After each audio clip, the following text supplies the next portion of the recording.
A very good evening to you once again, and welcome to Rwanda Television News. My name is Sam Kalisa. And I'm Isabel Masozera. And to kick it off tonight, on Monday, a meeting was held at National Police Headquarters located in Kachiru, where the Ministry of Local Government, Ministry of Interior, the Rwanda Defense Force, the Rwanda National Police, the Ministry of Emergency Management, the Kigali City officials, the members of the executive committees of all districts and other security agencies jointly reviewed the security situation, poor service delivery and corruption that negatively affects local communities. Betty Motoni starts off tonight's edition with this report.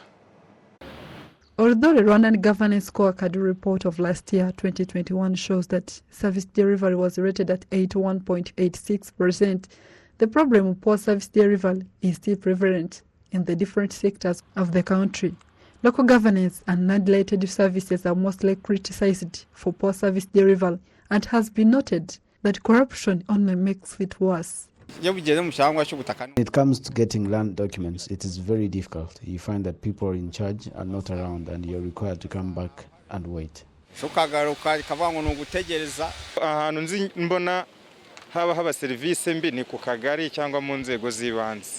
Some places found of poor service delivery is at local governance level, where you have to go several times until you're tired and maybe later you're given help, which is not the right way things should be done.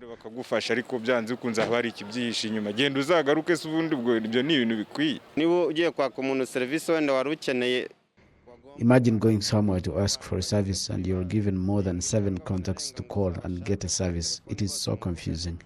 Our country can never develop with such mindset.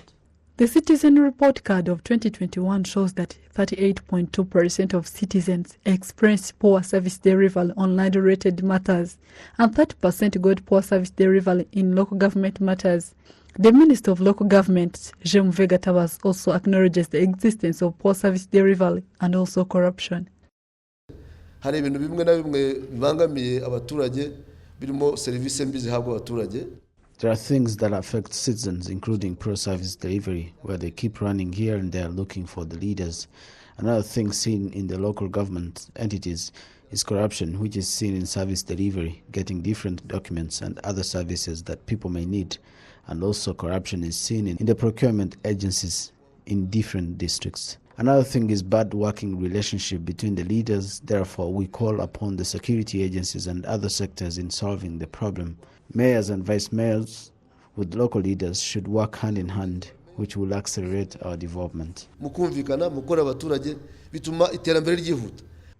spokesperson of police, CP John Bosco Kabera, noted that the security is good in the whole country, and the meeting was held as a way of planning moving forward to maintain that security. The situation is generally calm across the country, and this meeting is going to review what has taken place in the last 2 years and going forward to see what is likely to happen. So discussions will be heard and decisions will be made that will effectively be communicated to the local population, because you can see it has been attended by the ministers responsible, the governors, the mayors and vice mayors. So we think every structure of the local government and security has been ably represented. So we are hopeful that decisions will be communicated to the lowest level possible. It had been 2 years since the last such meeting due to the COVID-19 measures that had been in place, and comes with just 1 month the Commonwealth Heads of Government meeting to take place here in Kigali in June. Betty Mutoni, RwandaTV News. Thank you, Betty. Now, the Speaker of the Chamber of Deputies of the Parliament of Rwanda, Honorable Mukabalisa Donatel, met with Honorable Kirsten Luck, a member of the European Parliament, at her office today. They deliberated on relations between Rwanda and European Union, as well as the Rwandan Parliament and the EU Parliament. Yeah, I mean, what is always very important is to bring people together, because if you go back to my country, to Germany, for example, and I ask someone about Rwanda, they would know almost nothing, because nothing is in the media. People just have a very vague idea of Africa as a continent, and also maybe of specific of Rwanda as a country. So it's bringing people together. That is why I like also this idea of jumelage, and where associations and cities work together, or schools. So it's that we know a bit better about your country, about your culture, and everything that is bothering you, and vice versa. Also that you learn about us as Germans or Europeans. What are our problems? What are our struggles? And now moving ahead to trade and bilateral matters, a group of 80 Rwandan investors are in Egypt to discuss investment opportunities, and they pledged to make use of a good standing relationship between Rwanda and Egypt. Take a look.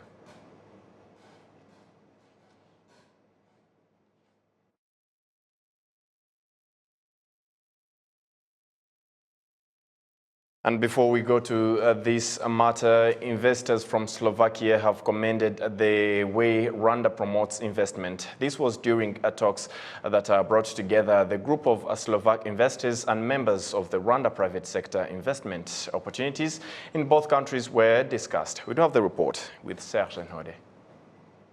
Slovak investors were shown how Rwanda, being part of the EAC with its combined population of almost 300 million people, provides a gateway to great investment opportunities.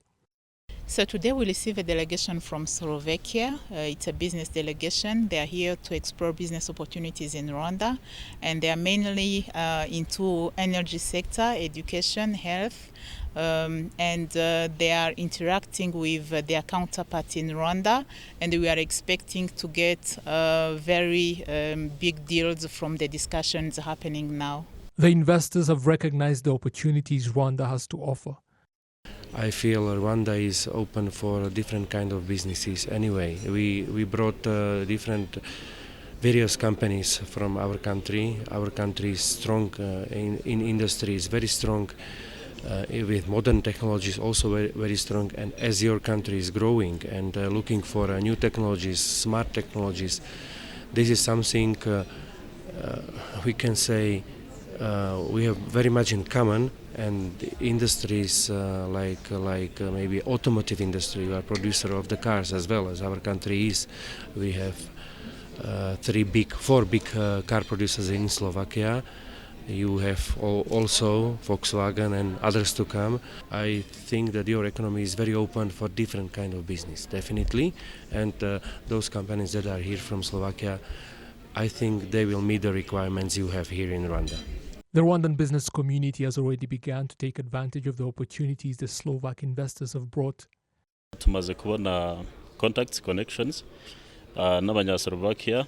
We collected the contacts of the Slovaks and made connections and even made sales and secured orders. They assured us that people there love coffee and they highly praised our product. We are confident that we will reap many benefits from this meeting. Bayinyweye barayikunda, twizeye ko tuzabona umusaruro muri iyi nama. Slovakia has one of the most automated industrial assembly lines in the world and some of the highest productivity rates anywhere. The country produces more than 1 million vehicles annually. Thank you, Saj. And back to Egypt-Rwanda relations. A group of 80 Rwandan investors is in Egypt to discuss investment opportunities. They have pledged to make use of the good standing relationship between Rwanda and Egypt. Take a look. About 80 Rwandan investors are in talks with about 300 of their Egyptian counterparts. The B2B discussions intend to help these investors work together and explore opportunities at hand.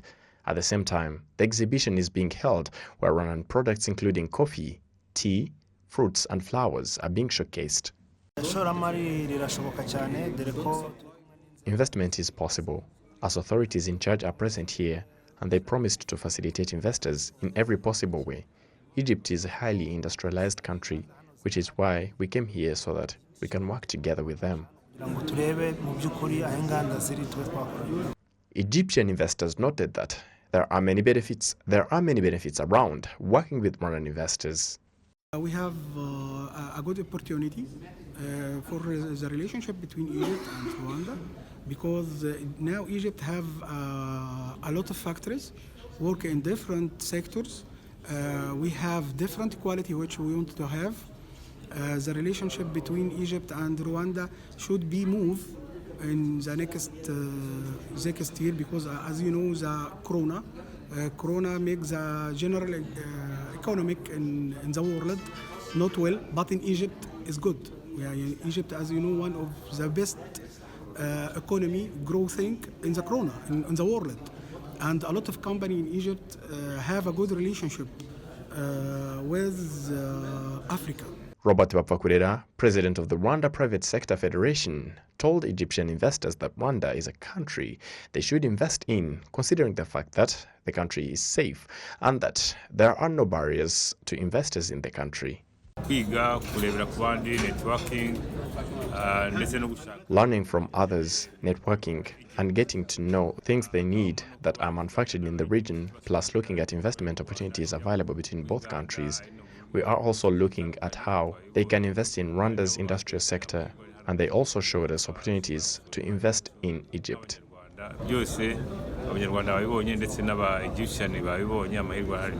Rwanda's ambassador to Egypt, Alfred Kalisa, called on investors from both countries to improve relations between the two countries and make use of the African Continental Free Trade Area agreements. The participation was quite great. We believe that this is a chance for Rwanda to really increase its export to Egypt. On the other side, there were also many Egyptians who were here, about 200 of them, as I said. They have discussed already with the Rwandan counterparts in terms of providing raw materials of high quality at an affordable price. Egypt is close to East Africa by way of shipping to the Suez Canal. We also touched on the issues of logistics, given the delays in shipping some of the containers, as well as lack of cargo air freight from Kigali to Cairo, which tends to delay merchandises each way, either from Rwanda, if you're going to export flowers from Rwanda, or export some of the pharmaceutical products from Egypt, you will need cargo. So this is also an issue that was raised. Hopefully it will be attended to.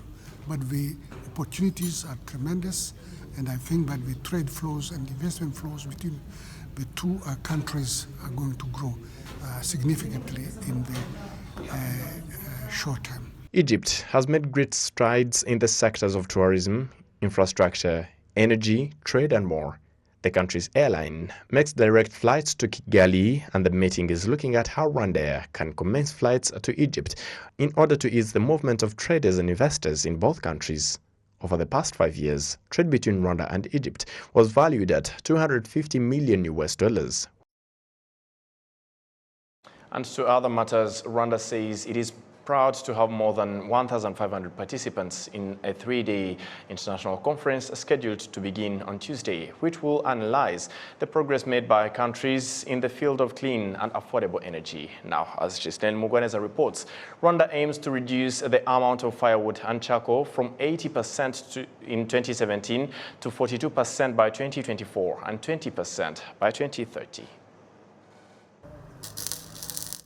For the first time, the Sustainable Energy for All Forum will be held in Africa to assess the progress that has so far been made towards the achievement of SDG 7. The goal aims at distributing clean and affordable energy for all. More than 1,500 people across the world will attend this forum. There will be presentation of what has been achieved so far and what should be done to drive faster action towards the achievement of the Sustainable Development Goal 7, access to affordable, reliable, sustainable and modern energy for all by 2030. According to the CEO of Sustainable Energy for All, COVID-19 affected the implementation of this goal. To be honest, we're not on track. We still have about 759 million people that have no access to electricity at all, and about 2.6 billion people globally that don't have access to clean cooking.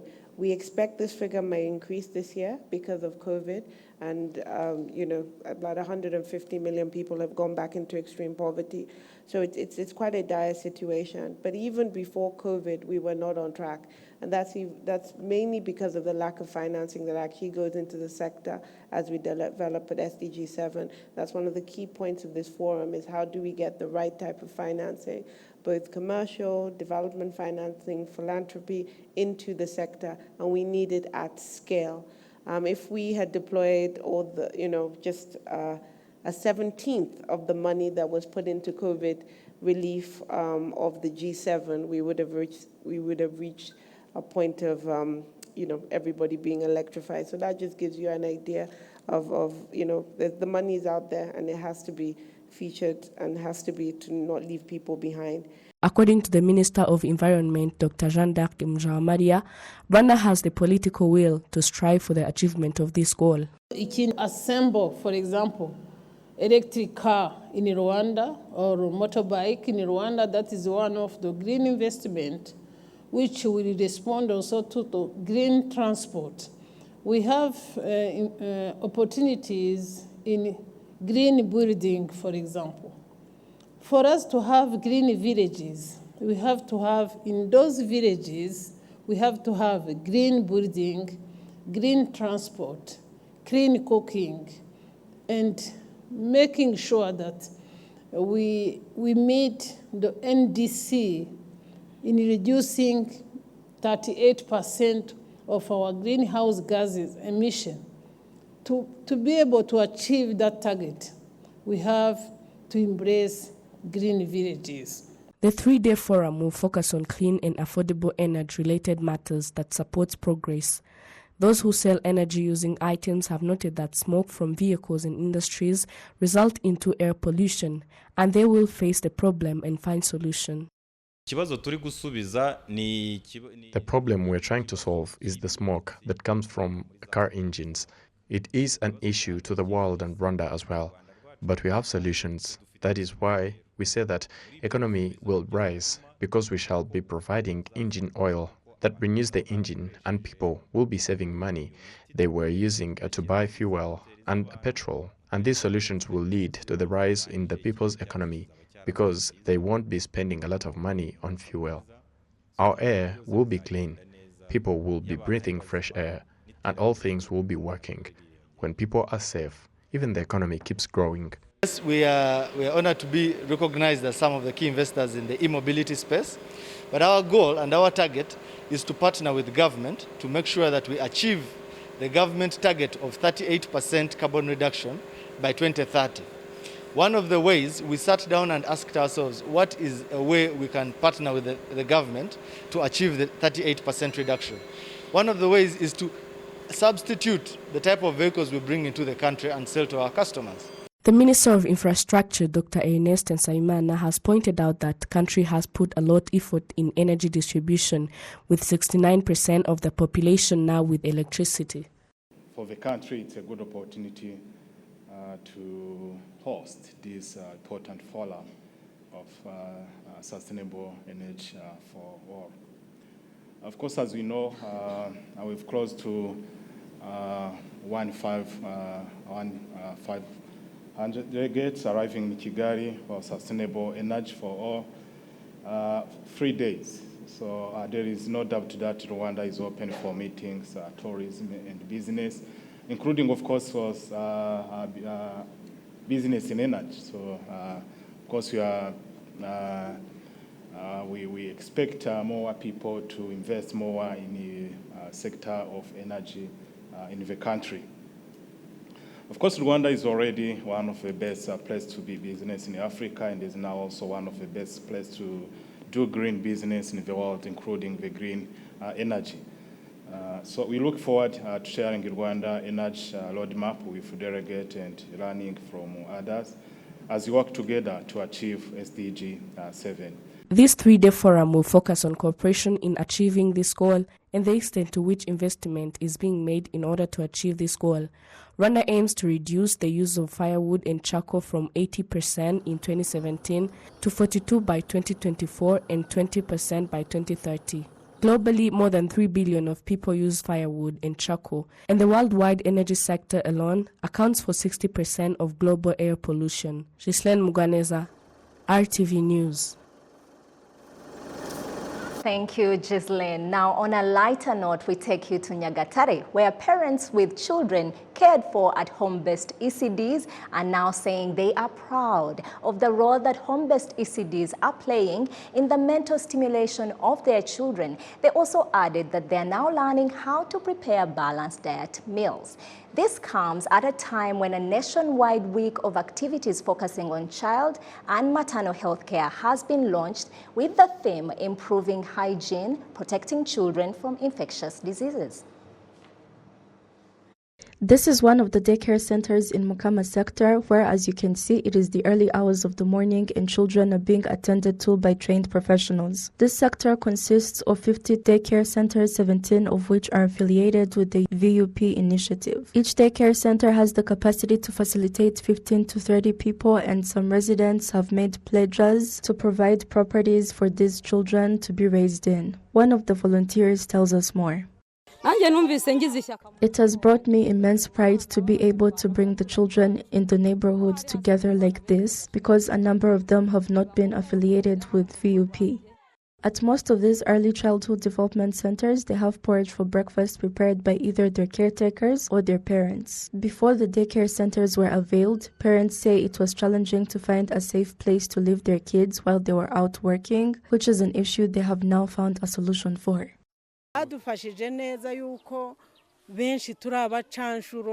Most of us do odd jobs to make a living, and we would leave our kids with the neighbors before, but now that the daycare centers are here, leaving our children with them is a better experience. When I drop my child off at the daycare center, I trust that he is safe and sound and not going to wander around. We appreciate the role Her Excellency Jeanette Kagame has played in the initiation of these daycare centers. Aside from the role these daycare centers play in awakening the minds of children, authorities say they're contributing to the prevention of malnutrition. Mukama sector had 28 malnutritioned kids prior to the daycare centers, and the number has gone down in a significant way, which the official in charge of resident welfare embarks on. Effective this Monday, the country has initiated a week aimed at raising awareness of the health of children and their parents, with the tagline, "Uphold cleanliness, let's protect our children from diseases that lead to stunting." The vice mayor in charge of social welfare in the district says they have put effort in avoiding whatever is out to hinder the healthy eating routine that the children have adopted, with emphasis on those not feeding their children bodybuilding foods like shisha, chibondo flour.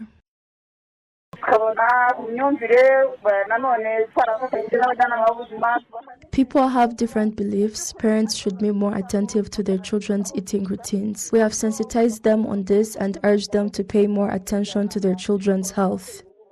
Nyagatare district currently facilitates 1,700 home-based daycare centers. However, this isn't without its issues. These include parents that refuse to take part in the initiative, educators that are not adequately trained, and meals that are not well prepared due to a shortage of water and firewood.